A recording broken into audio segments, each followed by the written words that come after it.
ഏവർക്കും അഡ്ഹോക് ലേണിംഗിലേക്ക് സ്വാഗതം. നമ്മൾ ഇന്ന് 2024 വർഷത്തെ നവംബർ മാസത്തെ കറണ്ട് അഫയേഴ്സ് പഠിച്ചു തുടങ്ങിയാണ്. ആദ്യ ഭാഗത്തിലേക്ക് കിടക്കാം. എന്റെ പേര് അശ്വിൻ.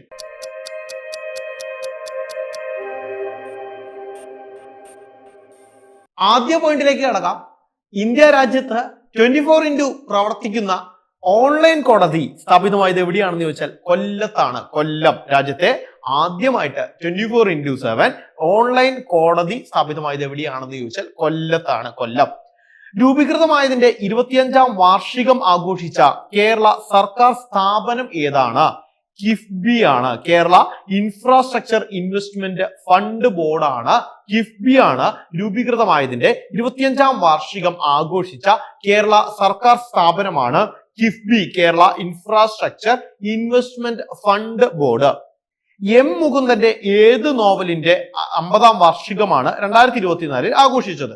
അത് മെയ്യഴിപ്പുഴയുടെ തീരങ്ങളിൽ. നിങ്ങൾക്ക് വളരെ പ്രശസ്തമായ എം മുകുന്ദന്റെ വളരെ പ്രശസ്തമായിട്ടുള്ള കൃതിയാണ് അറിയാം, മെയ്യഴിപ്പുഴയുടെ തീരങ്ങളിൽ. മെയ്യഴിപ്പുഴയുടെ തീരങ്ങളിൽ രചിച്ചത് ആരാണ്? എം മുകുന്ദനാണ്. ആ നോവലിന്റെ 50ാം വാർഷികമാണ് 2024 ആഘോഷിച്ചത്. കേരളത്തിൽ ആരംഭിച്ച ആദ്യ സെമി കണ്ടക്ടർ നിർമ്മാണ കമ്പനി, ആദ്യ സെമി കണ്ടക്ടർ നിർമ്മാണ കമ്പനിയാണ് ട്രാസ്ന. ഐറിഷ് ഫേമായിട്ടുള്ള ട്രാസ്നയാണ് കേരളത്തിൽ ആരംഭിച്ച ആദ്യ സെമി കണ്ടക്ടർ നിർമ്മാണ കമ്പനി. കേരളത്തിലെ ജലാശയങ്ങളെയും വിമാനത്താവളയും കോർത്തിണക്കുന്ന പദ്ധതിയാണ് സീ പ്ലെയിൻ. അതിൽ തന്നെ ഉണ്ട് അല്ലെ, സീ പ്ലെയിൻ. എന്താണ്? ജലാശയങ്ങളെയും വിമാനത്താവളങ്ങളെയും കോർത്തിണക്കുന്ന പദ്ധതിയാണ് സീ പ്ലെയിൻ. കൊച്ചി കായലിൽ ലാൻഡ് ചെയ്ത കാനഡയിൽ നിന്നുള്ള സീപ്ലെയിൻ ആണ് ഡി ഹാവിലാൻഡ് കാനഡ. ഇതൊക്കെ വളരെ പ്രശസ്തമായിട്ട് ഇതെല്ലാം ടിവിയിൽ ലൈവായിട്ട് വന്നുകൊണ്ടിരുന്നതാണ് അല്ലെ. De Havilland Canada, De Havilland കാനഡയാണ് കൊച്ചിയിൽ കൊച്ചി കായലിൽ ലാൻഡ് ചെയ്ത കാനഡയിൽ നിന്നുള്ള സീപ്ലെയിൻ ആണ് ഡേ ഹാവിലാൻഡ് കാനഡ. നിയമപരമായി വിവാഹിതർ അല്ലെങ്കിൽ സ്ത്രീയുടെ പരാതിയിൽ പങ്കാളിക്കോ ബന്ധുക്കൾക്കോ എതിരെ ഗാർഹിക പീഡന കുറ്റം നിലനിൽക്കുന്നില്ലെന്ന് പ്രസ്താവിച്ച കോടതിയാണ് കേരള ഹൈക്കോടതി. എന്നാണ് പറഞ്ഞത്? നിയമപരമായി വിവാഹിതരല്ലെങ്കിൽ സ്ത്രീയുടെ പരാതിയിലെ പങ്കാളിക്കോ ബന്ധുക്കൾക്കോ എതിരെ ഗാർഹിക പീഡന കുറ്റം DV ആക്ട് പ്രകാരം, ഡൊമസ്റ്റിക് വയലൻസിന്റെ ആക്ട് പ്രകാരമുള്ള കുറ്റം നിലനിൽക്കില്ല എന്ന് പ്രസ്താവിച്ചത് കേരള ഹൈക്കോടതിയാണ്. KSRTCയുടെ ചരിത്രത്തിലെ രണ്ടാമത്തെ വനിതാ ബസ് ഡ്രൈവറാണ് രാജി. ആരാണ്? രാജി. കാട്ടാക്കട സ്വദേശിയാണ്. രാജിയാണ് KSRTCയുടെ ചരിത്രത്തിലെ തന്നെ രണ്ടാമത്തെ വനിതാ ബസ് ഡ്രൈവർ. ബസ് കണ്ടക്ടർ അല്ല, ബസ് കണ്ടക്ടർമാർ കുറെ ഉണ്ട്. ബസ് ഡ്രൈവറാണ് രാജി കട്ടാക്കട. മാധ്യമ സ്വാതന്ത്ര്യം ഭരണഘടന ഉറപ്പു നൽകുന്ന മൗലികാവകാശത്തിന്റെ ഭാഗമാണെന്നും അതിന് അനുച്ഛേദം 19 ക്ലോസ് 2 പ്രകാരമുള്ള നിയന്ത്രണമേ ഏർപ്പെടുത്താനാകുകയുള്ളൂ എന്നും ഹൈക്കോടതി, ഏത് ഹൈക്കോടതിയാണ് വിധിച്ചത്? കേരള ഹൈക്കോടതിയാണ്. കേരള ഹൈക്കോടതിയാണ്. എന്താണ്? മാധ്യമ സ്വാതന്ത്ര്യം എന്നത് ഭരണഘടന ഉറപ്പു നൽകുന്ന മൗലികാവകാശത്തിന്റെ ഭാഗമാണെന്നും അതിന് അനുച്ഛേദം 19 ക്ലോസ് 2 കുറച്ച് റീസണബിൾ റെസ്ട്രിക്ഷൻസ് പറയുന്നുണ്ട് അല്ലെ. ആ റെസ്ട്രിക്ഷൻസ് പ്രകാരം അത്തരത്തിലുള്ള നിയന്ത്രണങ്ങൾ മാത്രമേ ഏർപ്പെടുത്താൻ പാടുള്ളൂ എന്നും പറഞ്ഞത് കേരള ഹൈക്കോടതി. മനുഷ്യന്റെ ആരോഗ്യത്തോടൊപ്പം മൃഗങ്ങളുടെയും പ്രകൃതിയുടെയും ആരോഗ്യം ഉറപ്പുവരുത്തുന്നതിന് പകർച്ചവ്യാധികളെ തടയുക എന്ന ലക്ഷ്യത്തോടെ ആരംഭിച്ച പദ്ധതിയാണ് ഏകാരോഗ്യം പദ്ധതി. അപ്പൊ ഏകാരോഗ്യം പദ്ധതിയിലെ മനുഷ്യന്റെ ആരോഗ്യം മാത്രമല്ല, അതിനോടൊപ്പം തന്നെ മൃഗങ്ങളുടെ പ്രകൃതിയുടെയും ആരോഗ്യം ഉറപ്പുവരുത്തുന്നതിന് പകർച്ചവ്യാധികളെ തടയുക എന്ന ലക്ഷ്യത്തോടെ ആരംഭിച്ച പദ്ധതിയാണ് ഏകാരോഗ്യം പദ്ധതി. പഠിച്ചു വയ്ക്കുക. അടുത്തതായി യാത്രക്കാരുടെ സുരക്ഷയ്ക്കായി ഇന്ത്യൻ റെയിൽവേ പുറത്തിറക്കിയ ആപ്പാണ് സൻരക്ഷ. ആരാണ്? സൻരക്ഷ. സൻരക്ഷ, സഞ്ചാരികളുടെ രക്ഷ അല്ലെ. സൻരക്ഷ എന്താണ്? യാത്രക്കാരുടെ സുരക്ഷയ്ക്കായിട്ട് ഇന്ത്യൻ റെയിൽവേ പുറത്തിറക്കിയ ആപ്പാണ് സൻരക്ഷ. ചിലപ്പോൾ തിരിച്ചു ചോദിച്ചേക്കാം, സൻരക്ഷ എന്ന ആപ്പ് പുറത്തിറക്കിയ സ്ഥാപനം ഏതാണ്? Indian railway. ആസാമിലെ കരിംഗഞ്ച് ജില്ലയുടെ പുതിയ പേരാണ് ശ്രീഭൂമി. പഠിച്ചു വയ്ക്കുക, ശ്രീഭൂമി. എന്താണ്? കരിംഗഞ്ച് എന്ന ജില്ല, ആ ജില്ല സ്ഥിതി ചെയ്യുന്ന എവിടെയാണ്? അസമിലാണ്. അപ്പൊ അസമിലെ കരിംഗഞ്ച് ജില്ലയുടെ പുതിയ പേരാണ് ശ്രീഭൂമി. ചിലപ്പോൾ ശ്രീഭൂമി എന്ന ജില്ല സ്ഥിതി ചെയ്യുന്നത് ഏത് സംസ്ഥാനത്താണ് എന്ന് ചോദിച്ചേക്കാം. അസമാണ്. അസം. റേഷൻ കാർഡുകളിലെ തെറ്റുതിരുത്തുന്നതിനും അനധികൃതമായി മുൻഗണനാ കാർഡുകൾ കൈവശം വെച്ചിരിക്കുന്ന കണ്ടെത്തുന്നതിനുമായിട്ടുള്ള സംസ്ഥാന ഭക്ഷ്യ പൊതുവിതരണ വകുപ്പിന്റെ പദ്ധതിയാണ് തെളിമ.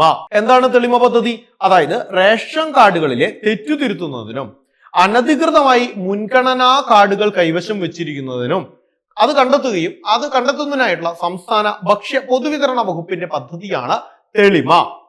അടുത്തതായി, പൊതുനന്മയ്ക്കായി ഏതു സ്വകാര്യ സ്വത്തും സർക്കാരിനെ ഏറ്റെടുത്ത് വിതരണം ചെയ്യാനാവില്ലെന്ന് സുപ്രധാന വിധി പുറപ്പെടുവിച്ച കോടതിയാണ് സുപ്രീം കോടതി. ഇന്ത്യൻ സുപ്രീം കോടതി ഒരു വിധി പ്രഖ്യാപിച്ചു. എന്താണ്? പൊതുനന്മയ്ക്കായിട്ട്, പബ്ലിക് ഇൻട്രസ്റ്റിന് വേണ്ടിയിട്ട് ഏതു സ്വകാര്യ സ്വത്തും സർക്കാരിന് ഏറ്റെടുക്കാമെന്നായിരുന്നു നമ്മുടെ കോൺസ്റ്റിറ്റ്യൂഷൻ പറയുന്നത്. എങ്കിലും അത്തരത്തില് എന്ത് ചെയ്യാൻ പറ്റില്ല, ഏതു സ്വകാര്യ സ്വത്തും സർക്കാരിന് ഏറ്റെടുത്ത് വിതരണം ചെയ്യാനാവില്ല എന്നാണ് ഇപ്പോൾ സുപ്രധാനമായിട്ടുള്ള ഒരു വിധി സുപ്രീം കോടതി പുറപ്പെടുവിച്ചിട്ടുള്ളത്. പീരിയോഡിക് പട്ടികയിലെ മൂലകങ്ങളിൽ 1 മിനിറ്റിനുള്ളിൽ 62 മൂലകങ്ങളെ തിരിച്ചറിഞ്ഞ് റെക്കോർഡ് സ്വന്തമാക്കിയ 7ാം ക്ലാസ് വിദ്യാർത്ഥിനിയാണ് ആര്? ദിതി എസ് നായർ. ഇവിടെ പിക്ചറിലുണ്ട്. ദിതി എസ് നായർ എന്ത് റെക്കോർഡാണ് കൊണ്ടുവന്നത്? അതൊരു 7ാം ക്ലാസ് വിദ്യാർത്ഥിയാണ്. 1 മിനിറ്റിനുള്ളിൽ 62 മൂലകങ്ങളെ തിരിച്ചറിഞ്ഞ് റെക്കോർഡ് സ്വന്തമാക്കിയ 7ാം ക്ലാസ് വിദ്യാർത്ഥിനിയാണ് ദിതി എസ് നായർ. കുഴിബോംബ് കണ്ടെത്തുന്നതിനായി കേരള ഡിജിറ്റൽ സർവകലാശാല വികസിപ്പിച്ച ഡ്രോൺ ആണ് ഏകലവ്യ. ഏകലവ്യ ഒരു ഡ്രോണാണ്. കേരള ഡിജിറ്റൽ സർവകലാശാലയാണ് പുറത്തിറക്കിയത്. എന്തിനു വേണ്ടിയിട്ടാണ്? കുഴിബോംബ് കണ്ടെത്തുന്നതിന് വേണ്ടിയിട്ടുള്ള ഡ്രോണാണ് ഏകലവ്യ. 2024 ഇന്ത്യയിലെ മികച്ച ബാങ്കായി തെരഞ്ഞെടുക്കപ്പെട്ടത് SBI ആണ്. അത് നമ്മൾ ഒക്ടോബർ മാസത്തെ കറണ്ട് അഫയേഴ്സിലും പഠിച്ചു പോയതാണ് SBI കേട്ടോ. ഇന്ത്യയിലെ 56ാമത് കടുവാ സങ്കേതം ഏതാണ്? ഗുരു ഘാസിദാസ് തമോർ പിംഗ്ല റിസർവ്, ഛത്തീസ്ഗഡ്. ഏതാണ്? ഗുരു ഘാസിദാസ് തമോർ പിംഗ്ല റിസർവ്. ഗുരു ഘാസിദാസ് തമോർ പിംഗ്ല റിസർവ് എവിടെയാണ്? ഛത്തീസ്ഗഡിലാണ് 56ാമത് കടുവാ സങ്കേതം. ഇന്ത്യയുടെ ആദ്യ കോൺസ്റ്റിറ്റ്യൂഷൻ മ്യൂസിയം ഉദ്ഘാടനം ചെയ്തത് ഓം ബിർള. ഓം ബിർളയാണ് ഇന്ത്യയുടെ ആദ്യത്തെ കോൺസ്റ്റിറ്റ്യൂഷൻ മ്യൂസിയം ഉദ്ഘാടനം ചെയ്തത്. OP ജിൻഡാൽ ഗ്ലോബൽ യൂണിവേഴ്സിറ്റി സോണിയാപട്ട്, അത് ഹരിയാനയിലാണ് ഇത് ഉദ്ഘാടനം ചെയ്തത്. എവിടെയാണ്? OP Jindal global university. OP Jindal global university ഹരിയാനയിലെ സോണിപത്തിലാണ് ഇത് ഉദ്ഘാടനം ചെയ്തത്. എന്ത് ഉദ്ഘാടനം ചെയ്തു? Constitution museum. ഇന്ത്യയുടെ ആദ്യത്തെ കോൺസ്റ്റിറ്റ്യൂഷൻ മ്യൂസിയം ആരാ ഉദ്ഘാടനം ചെയ്തത്?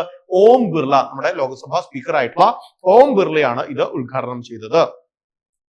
ഇന്ത്യയിലെ ആദ്യ റൈറ്റേഴ്സ് വില്ലേജ് എവിടെയാണ്? ഡെറാഡൂൺ. കഴിഞ്ഞ ഒക്ടോബറിൽ നമ്മൾ പഠിച്ചതാണ് അല്ലെ. ഡെറാഡൂണിലാണ് ഇന്ത്യയിലെ ആദ്യ റൈറ്റേഴ്സ് വില്ലേജ്. ദേശീയ ജുഡീഷ്യൽ മ്യൂസിയം ഉദ്ഘാടനം ചെയ്തത് എവിടെയാണ്? ഡൽഹിയിലാണ്. സുപ്രീം കോടതിയിലാണ് കേട്ടോ. സുപ്രീം കോടതിയിലാണ്. സുപ്രീം കോടതിയോട് സ്ഥിതി ചെയ്യുന്നു ഡൽഹിയിൽ അല്ലെ. അപ്പൊ ഡൽഹിയിലാണ് ദേശീയ ജുഡീഷ്യൽ മ്യൂസിയം ഉദ്ഘാടനം ചെയ്തത്. എയർ ഇന്ത്യയിൽ ലയിക്കുന്ന ടാറ്റയുടെ കീഴിലുള്ള എയർലൈൻ ബ്രാൻഡാണ് വിസ്താര. ടാറ്റ വിസ്താര നിങ്ങൾക്കറിയാലോ അല്ലെ. ടാറ്റ വിസ്താര എന്ത് ചെയ്യുന്നു? എയർ ഇന്ത്യയിൽ ലയിക്കുന്നു. ഏത് സംഘടനയാണ് jobs at your doorstep report? എന്താണ്? Jobs at your doorstep report ഡൽഹിയിൽ പുറത്തിറക്കിയത് ലോക ബാങ്ക് ആണ് കേട്ടോ. ലോക ബാങ്ക് എന്ത് ചെയ്യുന്നു? Jobs at your doorstep report. അപ്പൊ അത് ഏത് സ്ഥാപനവുമായി ബന്ധപ്പെട്ടിരിക്കുന്നു എന്ന് ചോദിക്കാം. ലോക ബാങ്ക് ആണ്. ഇന്ത്യൻ ഭരണഘടന സ്വീകരിച്ചതിന്റെ 75ാം വാർഷികത്തോടനുബന്ധിച്ച് ഏതൊക്കെ ഭാഷകളിലുള്ള ഭരണഘടനാ പതിപ്പുകളാണ് പുതിയതായി പുറത്തിറക്കിയത്? സംസ്കൃതവും മൈഥിലിയും. പഠിച്ചു വെക്കുക. സംസ്കൃതം, മൈഥിലി എന്നീ ഭാഷകളിലുള്ള ഈ 2 ഭാഷകളിലുള്ള കോൺസ്റ്റിറ്റ്യൂഷൻ പുതിയതായിട്ട് പുറത്തിറങ്ങി. 75ാം വാർഷികത്തോട്, ഭരണഘടനയുടെ 75ാം വാർഷികത്തോടനുബന്ധിച്ചാണ് സംസ്കൃതം, മൈഥിലി ഭാഷകളിൽ എന്തിറങ്ങുന്നത്? നമ്മുടെ ഭരണഘടനയുടെ പതിപ്പുകൾ പുറത്തിറക്കിയത്. ഏത് വിഭാഗക്കാരുടെ ഉന്നമനത്തിനായിട്ടുള്ള പദ്ധതിയാണ് പ്രധാനമന്ത്രി വൻബന്ധു കല്യാൺ യോജന? ഓർമ്മയുണ്ടോ? നമ്മൾ കഴിഞ്ഞ ഒക്ടോബറിൽ പഠിച്ചതാ. ഏതാ? ഗോത്രവർഗം. അർഹരായ വിദ്യാർത്ഥികൾക്ക് വിദ്യാഭ്യാസ ലോൺ സൗകര്യം ഏർപ്പെടുത്തിയ പദ്ധതിയാണ് PM വിദ്യാലക്ഷ്മി പദ്ധതി. PM വിദ്യാലക്ഷ്മി പദ്ധതിയാണ് അർഹരായ വിദ്യാർത്ഥികൾക്ക് വിദ്യാഭ്യാസ ലോൺ സൗകര്യം ഏർപ്പെടുത്തിയ പദ്ധതിയാണ് PM വിദ്യാലക്ഷ്മി പദ്ധതി. പ്രായപൂർത്തിയാകാത്ത ഭാര്യയുമായുള്ള ഉഭയസമ്മതത്തോടെയുള്ള ലൈംഗിക ബന്ധം മാനഭംഗത്തിന്റെ പരിധിയിൽ വരുമെന്ന് വിധി പുറപ്പെടുവിച്ച ഹൈക്കോടതിയാണ് ബോംബെ ഹൈക്കോടതി. പ്രായപൂർത്തിയാകാത്ത ഭാര്യ, ആ ഭാര്യയുമായിട്ടുള്ള ഉഭയസമ്മതത്തോടെയുള്ള കൺസെന്റോട് കൂടിയാണെങ്കിൽ പോലും ആ ലൈംഗിക ബന്ധം എന്തായി? നമ്മുടെ 376 പോലുള്ള മാനഭംഗം എന്നുള്ള രീതിയിൽ, അതിന്റെ പരിധിയിൽ, റേപ്പ് എന്നുള്ളതിന്റെ പരിധിയിൽ കൊണ്ടുവരാൻ സാധിക്കും എന്ന് പറഞ്ഞ കോടതിയാണ് ബോംബെ ഹൈക്കോടതി. അടുത്തതായി ബേസിക് ആനിമൽ ഹസ്ബൻഡറി സ്റ്റാറ്റിസ്റ്റിക്സ് 2024 പ്രകാരമുള്ള കുറച്ച് കണക്കുകളാണ് നമ്മൾ നോക്കുന്നത്. 2023 മാർച്ച് 1 മുതൽ 2024 ഫെബ്രുവരി 29 വരെയുള്ള കണക്കാണ് പുറത്തുവിട്ടിട്ടുള്ളത്. Basic animal husbandry statistics 2024. പാൽ ഉൽപാദനവുമായി ബന്ധപ്പെട്ട് ഒന്നാം സ്ഥാനത്ത് നിൽക്കുന്നത് ഉത്തർപ്രദേശ്. പാൽ ഉൽപാദനത്തിൽ ഒന്നാം സ്ഥാനം ഉത്തർപ്രദേശ്, രണ്ടാം സ്ഥാനം രാജസ്ഥാൻ. പഠിക്കോ, പാൽ ഉൽപാദനം ഏത് സംസ്ഥാന? ഉത്തർപ്രദേശ് ഒന്നാം സ്ഥാനം, രാജസ്ഥാൻ രണ്ടാം സ്ഥാനം. ഉത്തർപ്രദേശ്, രാജസ്ഥാൻ. മുട്ടുൽപാദനത്തിൽ ഒന്നാം സ്ഥാനം ആന്ധ്രാപ്രദേശും, രണ്ടാം സ്ഥാനം തമിഴ്നാടും. ഇങ്ങോട്ട് പോന്നു അല്ലെ, സൗത്തിലേക്ക് പോന്നു. മറ്റേത് രണ്ട് നോർത്ത് പിടിച്ചപ്പോ പിന്നെ ആ സൗത്തിലേക്ക് പോന്നു. മുട്ടുൽപാദനം ഒന്നാം സ്ഥാനം ആന്ധ്രാപ്രദേശും, രണ്ടാം സ്ഥാനം തമിഴ്നാടും. ഇറച്ചി ഉൽപാദനത്തിൽ ഒന്നാം സ്ഥാനം പശ്ചിമ ബംഗാളും, രണ്ടാം സ്ഥാനം ഉത്തർപ്രദേശും. അപ്പൊ ഒന്നുകൂടി നോക്കാം. പാലുൽപാദനം ഒന്നാം സ്ഥാനം ഉത്തർപ്രദേശ്, രണ്ടാം സ്ഥാനം രാജസ്ഥാൻ. അത് കഴിഞ്ഞാൽ എന്ത് പഠിച്ചു? മുട്ടുൽപാദനത്തിൽ ഒന്നാം സ്ഥാനം ആന്ധ്രാപ്രദേശ്, രണ്ടാം സ്ഥാനം തമിഴ്നാട്. അത് കഴിഞ്ഞ് ഇറച്ചി ഉൽപാദനത്തിൽ പശ്ചിമ ബംഗാളിന് ഒന്നാം സ്ഥാനം ലഭിച്ചപ്പോൾ ഉത്തർപ്രദേശിന് രണ്ടാം സ്ഥാനം. പഠിച്ചു നോക്കിയാ കേട്ടോ, ചോദിക്കാൻ സാധ്യതയുണ്ട്. ആഗോളതലത്തിൽ പാലുൽപാദനത്തിൽ ഒന്നാം സ്ഥാനം നേടിയ രാജ്യം ഏതാണെന്ന് ചോദിച്ചാൽ അത് ഇന്ത്യയാണ്. ആഗോളതലത്തിൽ പാലുൽപാദനത്തിൽ ഒന്നാം സ്ഥാനം ഇന്ത്യ. ആഗോളതലത്തിൽ മുട്ട ഉൽപാദനത്തിൽ ഒന്നാം സ്ഥാനം ചൈനയും, രണ്ടാം സ്ഥാനം ഇന്ത്യയുമാണ്. സർക്കാർ ജോലികളിൽ വനിതകൾക്ക് 35% സംവരണം ഏർപ്പെടുത്താൻ തീരുമാനിച്ച സംസ്ഥാനമാണ് മധ്യപ്രദേശ്. ചോദിക്കാനുള്ള നല്ല സാധ്യതയുള്ള ഒരു ചോദ്യമാണ്. മധ്യപ്രദേശ് സർക്കാർ എന്ത് തീരുമാനിച്ചു? സർക്കാർ ജോലികളിലെ 35% വനിതകൾക്ക് സംവരണം ഏർപ്പെടുത്താൻ തീരുമാനിച്ചു. മധ്യപ്രദേശ്. പഠിക്കാം. ഇന്ത്യൻ ഗ്രീൻ ബിൽഡിംഗ് കൗൺസിലിന്റെ സർട്ടിഫിക്കേഷൻ നേടിയ ഇന്ത്യയിലെ ആദ്യത്തെ മൃഗശാലയായി മാറിയ സുവോളജിക്കൽ പാർക്ക് ഏതാണ്? Durgesh Aranya zoological park, Himachal Pradesh. എന്താണ്? ഇന്ത്യൻ ഗ്രീൻ ബിൽഡിംഗ് കൗൺസിലിന്റെ സർട്ടിഫിക്കേഷൻ നേടിയ ഇന്ത്യയിലെ ആദ്യത്തെ മൃഗശാലയായി മാറിയ സുവോളജിക്കൽ പാർക്ക് ഏതാണ്? Durgesh Aranya zoological park. എവിടെയാണ് അത് സ്ഥിതി ചെയ്യുന്നത്? ഹിമാചൽ പ്രദേശില്. ഇന്ത്യയിലെ ആദ്യ നൈറ്റ് സഫാരി പാർക്ക് എവിടെയാണ്? ഇന്ത്യയിലെ ആദ്യത്തെ നൈറ്റ് സഫാരി പാർക്ക് നിലവിൽ വരുന്നത് ലക്നൗ ആണ്, ഉത്തർപ്രദേശ്. ഇന്ത്യയിലെ ആദ്യത്തെ നൈറ്റ് സഫാരി പാർക്ക് എവിടെ നിലവിൽ വരുന്നത്? ലക്നൗ ആണ്, ഉത്തർപ്രദേശിലെ. കേന്ദ്ര മത്സ്യബന്ധന വകുപ്പ് പ്രഖ്യാപിച്ച പുരസ്കാരത്തിൽ രാജ്യത്തെ ബെസ്റ്റ് മറൈൻ സ്റ്റേറ്റ് ആയി തെരഞ്ഞെടുക്കപ്പെട്ടത് നമ്മുടെ കേരളമാണ്. നമ്മുടെ കേരളത്തിന് ഒരു അവാർഡ് കിട്ടുന്നു. എന്ത് അവാർഡാണ്? രാജ്യത്തെ ബെസ്റ്റ് മറൈൻ സ്റ്റേറ്റ് ആയി തെരഞ്ഞെടുക്കപ്പെട്ടു കേരളം. Best marine ഡിസ്ട്രിക്റ്റോ? കേരളത്തിലെ കൊല്ലം ജില്ലയാണ് best marine district. India Pinaka weapon system കയറ്റുമതി ചെയ്ത രാജ്യമാണ് അർമേനിയ. എന്താണ്? ഇന്ത്യയുടെ പിനാക്ക വെപ്പൺ സിസ്റ്റംസ്. എന്താണ്? പിനാക്ക വെപ്പൺ സിസ്റ്റംസ് ഏത് രാജ്യത്തിലേക്കാണ് കയറ്റുമതി ചെയ്തത് എന്ന് ചോദിച്ചാൽ അത് അർമേനിയ ആണ്. അർമേനിയ. വ്യോമ പ്രതിരോധം ശക്തിപ്പെടുത്തുന്നതിന്റെ ഭാഗമായി റഷ്യയുമായി പ്രതിരോധ കരാറിൽ ഒപ്പിട്ട ഇന്ത്യൻ പ്രതിരോധ പൊതുമേഖലാ സ്ഥാപനമാണ് ഭാരത് ഡൈനാമിക്സ് ലിമിറ്റഡ്. എന്താണ്? ഭാരത് ഡൈനാമിക് ലിമിറ്റഡ് എന്ത് ചെയ്യുന്നു? റഷ്യയുമായിട്ട് ഒരു വ്യോമ പ്രതിരോധം ശക്തിപ്പെടുത്തുന്നതിന്റെ ഭാഗമായിട്ട് കരാറിൽ ഒപ്പുവെച്ചു. ഭാരത് ഡൈനാമിക് ലിമിറ്റഡ് റഷ്യയുമായിട്ട് കരാറിൽ ഒപ്പുവെച്ചു. ഇനി പ്രസാർ ഭാരതിയുടെ പുതിയ OTT ആപ്പ് വന്നിട്ടുണ്ട്. ഏതാണത്? വേവ്സ് ആണ്. പിക്ചറിൽ കാണുന്നുണ്ട്. വേവ്സ് ആണ് പ്രസാർ ഭാരതിയുടെ OTT ആപ്പ് കേട്ടോ. പ്രസാർ ഭാരതിയുടെ വേവ്സ് എന്ന പേരുള്ള OTT ആപ്പ് പഠിച്ചു വയ്ക്കാം. ഇന്ത്യയും ഏതു രാജ്യവുമായുള്ള സംയുക്ത സൈനിക അഭ്യാസമാണ് ഗരുഡ ശക്തി?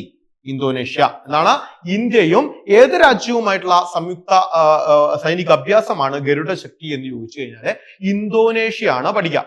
ഇന്ത്യ ഒമാൻ സംയുക്ത നാവിക അഭ്യാസം ഏതാ? നസീം അൽ ബഹർ. ഏതാണ്? നസീം അൽ ബഹർ ആണ്. ഇന്ത്യ ഒമാൻ സംയുക്ത നാവിക അഭ്യാസമാണ് നസീം അൽ ബഹർ. ആണവ അന്തർവാഹിനിയായ INS അരിഹന്തിൽ നിന്ന് പരീക്ഷിച്ച ആണവശേഷിയുള്ള മിസൈലാണ് കലാം 4 ബാലിസ്റ്റിക് മിസൈൽ. ഏതാണ്? Kalam 4 ballistic missile. എന്താണ് പ്രത്യേകത?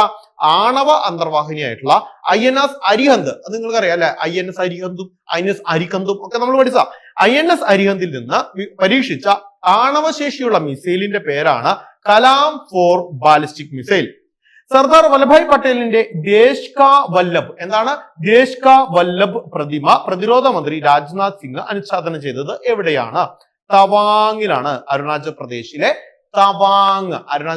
തവാങ്ങിലെ എന്തുകൊണ്ടൊന്നു അത് സർദാർ വല്ലഭായ് പട്ടേലിന്റെ ദേശ് കാ വല്ലഭ് എന്ന് പറയുന്ന പ്രതിമയാണ്. അത് അനാച്ഛാദനം ചെയ്തത് ആരാണ്? പ്രതിരോധ മന്ത്രിയായ രാജ്നാഥ് സിംഗ് ആണ്. പഠിച്ചു വെക്കാം. വേണമെങ്കിൽ തിരിച്ചു ചോദിക്കാം. ദേശ് കാ വല്ലഭ് എന്നുള്ളത് ആരുടെ പ്രതിമയാണ്? സർദാർ വല്ലഭായ് പട്ടേലിന്റെയാണ്. എവിടെയാണ് ഇത് ഉദ്ഘാടനം ചെയ്തത്? അരുണാചൽ പ്രദേശിലെ തവാങ്ങിലാണ്. ആരാണ് ഇത് ഉദ്ഘാടനം ചെയ്തത്? പ്രതിരോധ മന്ത്രിയായിട്ടുള്ള രാജ്നാഥ് സിംഗ് ആണ്. പഠിച്ചു വയ്ക്കുക. 2024 നാലാമത്തെയും അവസാനത്തേതുമായ സൂപ്പർ മൂൺ ആയ ബീവർ മൂൺ ആകാശത്ത് പ്രത്യക്ഷപ്പെട്ടത് എന്നാണ് ചോദിക്കാൻ. നവംബർ 16 2024 നാലാമത്തെയും അവസാനത്തേതുമായ സൂപ്പർ മൂൺ ആയ ബീവർ മൂൺ ആകാശത്ത് പ്രത്യക്ഷപ്പെട്ടത് നവംബർ 16. പക്ഷികളെയും മറ്റ് ജീവജാലങ്ങളെയും ഭയപ്പെടുത്താതെ അവയുടെ വിവരം ശേഖരിക്കാൻ മരിച്ച പക്ഷികളുടെ സുരക്ഷിത ശരീരങ്ങൾ ഉപയോഗിച്ച് അമേരിക്ക നിർമ്മിച്ച ഡ്രോണുകളാണ് സോബി. അപ്പൊ സോബി കുറെ ചോദ്യങ്ങൾ വന്നു അല്ലെ. സോബി എന്ന് പറയുന്ന ഡ്രോണുകൾ നിർമ്മിച്ചത് ഏത് രാജ്യമാണ്? അമേരിക്ക. ഈ ഡ്രോണിന്റെ പ്രത്യേകത എന്താ? അമേരിക്ക നിർമ്മിച്ച ഈ ഡ്രോണിന്റെ പ്രത്യേകതയാണ് പക്ഷികളുടെയും മറ്റു ജീവജാലങ്ങളുടെയും ഭയപ്പെടുത്താതെ അവയുടെ വിവരം ശേഖരിക്കാൻ മരിച്ച പക്ഷികളുടെ സുരക്ഷിത ശരീരങ്ങൾ ഉപയോഗിച്ച് അമേരിക്ക നിർമ്മിച്ച ഡ്രോണുകളാണ് സോബി. ഇന്റർനാഷണൽ സോളാർ അലയൻസിന്റെ 104ാമത്തെ അംഗം ഏതാണെന്ന് ചോദിച്ചാൽ അർമേനിയയാണ്. പഠിച്ചു വയ്ക്കുക. ഇന്റർനാഷണൽ സോളാർ അലയൻസ് അല്ലെ. ഇന്റർനാഷണൽ സോളാർ അലയൻസിന്റെ 104ാമത്തെ അംഗം ഏതാണ്? അർമേനിയ എന്ന രാജ്യമാണ്. അർമേനിയ പഠിക്കാം. ഗ്ലോബൽ ക്ലൈമറ്റ് ഇൻഡെക്സ് 2024 ഇന്ത്യയുടെ സ്ഥാനം എത്രയാ? 10ാം സ്ഥാനം. നോക്കൂ, 10ാം സ്ഥാനം ഇന്ത്യ നേടിയിരിക്കുന്നു. ഏത് ഇൻഡെക്സിലാ? ഗ്ലോബൽ ക്ലൈമറ്റ് ഇൻഡെക്സ് ആണ്. 2024 ഗ്ലോബൽ ക്ലൈമറ്റ് ഇൻഡെക്സിൽ ഇന്ത്യയുടെ സ്ഥാനം 10. ലോകത്തിലെ ഏറ്റവും വേഗതയേറിയ റോബോട്ട് എന്ന ഖ്യാതി നേടിയ ചൈനീസ് ഹ്യൂമനോയിഡ് റോബോട്ടാണ് സ്റ്റാർ 1. ഏതാണ്? സ്റ്റാർ 1 എന്നുള്ളതാണ് ലോകത്തിലെ ഏറ്റവും വേഗതയേറിയ റോബോട്ട് എന്ന ഖ്യാതി നേടിയ ചൈനീസ് ഹ്യൂമനോയിഡ് റോബോട്ടാണ് സ്റ്റാർ 1 എന്നുള്ള റോബോട്ട്. അടുത്ത പോയിന്റ്, G20 അധ്യക്ഷത വഹിക്കുന്ന ആദ്യ ആഫ്രിക്കൻ രാജ്യമായി മാറിയത് സൗത്ത് ആഫ്രിക്കയാണ്. പഠിച്ചു വെക്കുക. G20 അധ്യക്ഷത വഹിക്കുന്ന ആദ്യ ആഫ്രിക്കൻ രാജ്യം ചോദിച്ചാൽ പഠിച്ചു വെക്കുക സൗത്ത് ആഫ്രിക്ക. G20 അധ്യക്ഷത വഹിക്കുന്ന ആദ്യ ആഫ്രിക്കൻ രാജ്യം സൗത്ത് ആഫ്രിക്ക. 16 വയസ്സിന് താഴെയുള്ള കുട്ടികൾ സോഷ്യൽ മീഡിയ ഉപയോഗിക്കുന്നതിന് വിലക്ക് ഏർപ്പെടുത്താൻ തീരുമാനിച്ച രാജ്യമാണ് ഓസ്ട്രേലിയ. നോക്കൂ, 16 വയസ്സിന് താഴെയുള്ള കുട്ടികൾ സോഷ്യൽ മീഡിയ ഉപയോഗിക്കുന്നതിന് വിലക്ക് ഏർപ്പെടുത്താൻ തീരുമാനിച്ച രാജ്യമാണ് ഓസ്ട്രേലിയ. ദരിദ്ര രാജ്യങ്ങളെ വിപണിയിലേക്ക് കൂടുതൽ ആകർഷിക്കാൻ 2024 ഡിസംബറോടെ സീറോ താരിഫ് നയം നടപ്പിലാക്കാൻ ഒരുങ്ങുന്ന രാജ്യമാണ് ചൈന. അപ്പൊ സീറോ താരിഫ് നയം ഏത് രാജ്യവുമായി ബന്ധപ്പെട്ടതാണ്? ചൈന. എന്തിനു വേണ്ടിയിട്ടുള്ളതാണ്? ദരിദ്രമായിട്ടുള്ള രാജ്യങ്ങളെ വിപണിയിലേക്ക് കൂടുതൽ ആകർഷിക്കാനായിട്ട് 2024 ഡിസംബറോടെ ആരംഭിക്കുന്ന പദ്ധതിയാണ് സീറോ താരിഫ് നയം. ഏത് രാജ്യമാണ് സീറോ താരിഫ് നയം കൊണ്ടുവരുന്നത്? ചൈനയാണ്. പഠിക്കാം. UK കൺസർവേറ്റീവ് പാർട്ടി നയിക്കുന്ന ആദ്യ കറുത്ത വർഗക്കാരിയായി മാറിയത് ആരാണ്? കെമി ബാഡനോച്ച്. ആരാണ്? കെമി ബാഡനോച്ച് ആണ്. ആ പിക്ചറിൽ കാണുന്ന കെമി ബാഡനോച്ച് ആണ് UK കൺസർവേറ്റീവ് പാർട്ടി നയിക്കുന്ന ആദ്യ കറുത്ത വർഗക്കാരിയായി മാറിയത്. കെമി ബാഡനോച്ച് ആണ്. കെമി ബാഡനോച്ച് UK കൺസർവേറ്റീവ് പാർട്ടി നയിക്കുന്ന ആദ്യ കറുത്ത വർഗക്കാരി. ആരാണ്? കെമി ബാഡനോച്ച്. ഞാൻ വീണ്ടും ഈ പേരുകൾ റിപ്പീറ്റ് ചെയ്യുന്നത് എന്തിനു വേണ്ടിയിട്ടാ? നിങ്ങളുടെ മനസ്സിൽ എത്താൻ വേണ്ടിയിട്ടാ. ഈ പേരുകളെല്ലാം വളരെ പ്രധാനപ്പെട്ട പേരുകള്, സ്ഥലപ്പേരുകള് അല്ലെങ്കിൽ വർഷങ്ങള്, ഇതൊക്കെ തലയിൽ നിൽക്കുക എന്ന് പറയുന്നത് കുറച്ചധികം ബുദ്ധിമുട്ടുള്ള കാര്യമാണ്. അപ്പൊ നമ്മൾ എന്ത് ചെയ്യണം? റിവൈസ് ചെയ്യണം. റിവിഷൻ വളരെ ഇമ്പോർട്ടന്റ് ആണ് അല്ലെ. വീണ്ടും വീണ്ടും റിവൈസ് ചെയ്യുക. ഒരു പ്രാവശ്യം ക്ലാസ് കേൾക്കുക, രണ്ടാമതും കേൾക്കുക, മൂന്നാമത് കേൾക്കുമ്പോൾ കിട്ടാത്തതായിട്ടുള്ള പോയിന്റ് ഉണ്ടെങ്കിൽ എഴുതി വെക്കുക. എഴുതി വെച്ച പോയിന്റ് വീണ്ടും വീണ്ടും വായിക്കുക അല്ലെ. അങ്ങനെയൊക്കെ ചെയ്യുമ്പോൾ നമ്മുടെ മനസ്സിലേക്ക് കൃത്യമായിട്ട് ഇത് നിൽക്കും. നമ്മുടെ വീറും വാശിയോടുകൂടി പഠിക്കാൻ ശ്രമിക്കുക. കിട്ടുന്ന സമയം എല്ലാം പഠിക്കാനായിട്ട് ശ്രമിക്കുക. അപ്പോൾ റിവിഷൻ ഒരുപാട് സമയം നമ്മൾ അറിയാതെ വന്നുകൊണ്ടേയിരിക്കും. ഓക്കെ, സോ ഇത്രയുമാണ് ഇന്നത്തെ ക്ലാസ്സിൽ നമ്മൾ ഡിസ്കസ് ചെയ്യുന്നത്. ഇതിന്റെ ബാക്കി നമുക്ക് മറ്റൊരു ക്ലാസ്സിൽ കാണാം. Thank you.